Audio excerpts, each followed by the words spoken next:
తెనాలిలోని గిరిజన సంక్షేమ బాలికల వసతి గృహ పాఠశాలను జాయింట్ కలెక్టర్ భార్గవ్ తేజ ఆకస్మికంగా సందర్శించారు. స్కూల్లో సౌకర్యాలను పరిశీలించి విద్యార్థినులతో కలిసి మధ్యాహ్న భోజనం చేశారు. స్థానిక సీఎం కాలనీలోని గిరిజన సంక్షేమ బాలికల గురుకుల పాఠశాలను శుక్రవారం జేసీ భార్గవ్ తేజ ఆకస్మికంగా సందర్శించారు.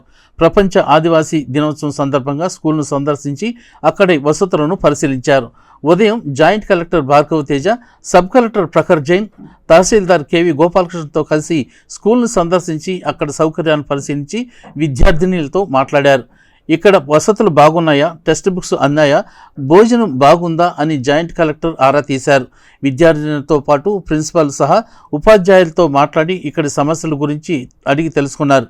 వర్షాకాలంలో నీరు నిలిచి ఇబ్బందులు పడుతున్నారని, అట్లాగే ఉపాధ్యాయుల కొరత ఉందని ప్రిన్సిపల్ జేసీ దృష్టికి తీసుకొచ్చారు. అనంతరం మధ్యాహ్న భోజనాన్ని పరిశీలించారు. జేసీ భార్గవ్ తేజ, సబ్ కలెక్టర్ ప్రఖర్ జైన్, తహసీల్దార్ కేవి గోపాలకృష్ణ విద్యార్థినులతో కలిసి కిందనే కూర్చుని మధ్యాహ్న భోజనం చేశారు. అనంతరం జేసీ మాట్లాడుతూ ఇక్కడ కొన్ని సమస్యలు గుర్తించడం జరిగిందని, వాటిని ఉన్నతాధికారుల దృష్టికి తీసుకువెళ్లి పరిష్కరిస్తామని తెలియజేశారు. ఆదివాసీ దినోత్సవం సందర్భంగా ఇక్కడ ట్రైబల్ వెల్ఫేర్ గర్ల్స్ స్కూల్ తెనాలిలో ఇక్కడ రావడం జరిగింది. పిల్లలందరితో ఇంటరాక్ట్ అవ్వడం జరిగింది.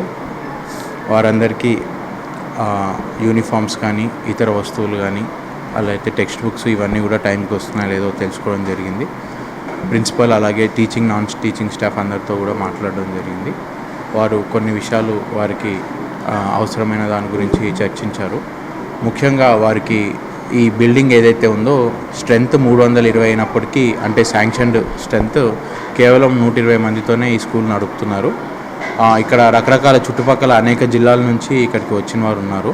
సో ఈ ట్రైబల్ బాయ్స్ అలాగే గర్ల్స్ స్కూల్ ఏదైతే ఉందో రెండింటికి కొత్తగా ల్యాండ్ అవసరం అని చెప్పి ప్రిన్సిపల్ గారు మన దృష్టికి తీసుకొని రావడం జరిగింది. అలాగే ఒకరిద్దరు టీచర్సు రీసెంట్గా వారు రిజైన్ చేసి వెళ్ళిపోవడము లేకపోతే రిటైర్ అవ్వడం వల్ల 2 టీచర్స్ వేకెన్సీస్ కూడా ఉన్నాయని చెప్పడం జరిగింది.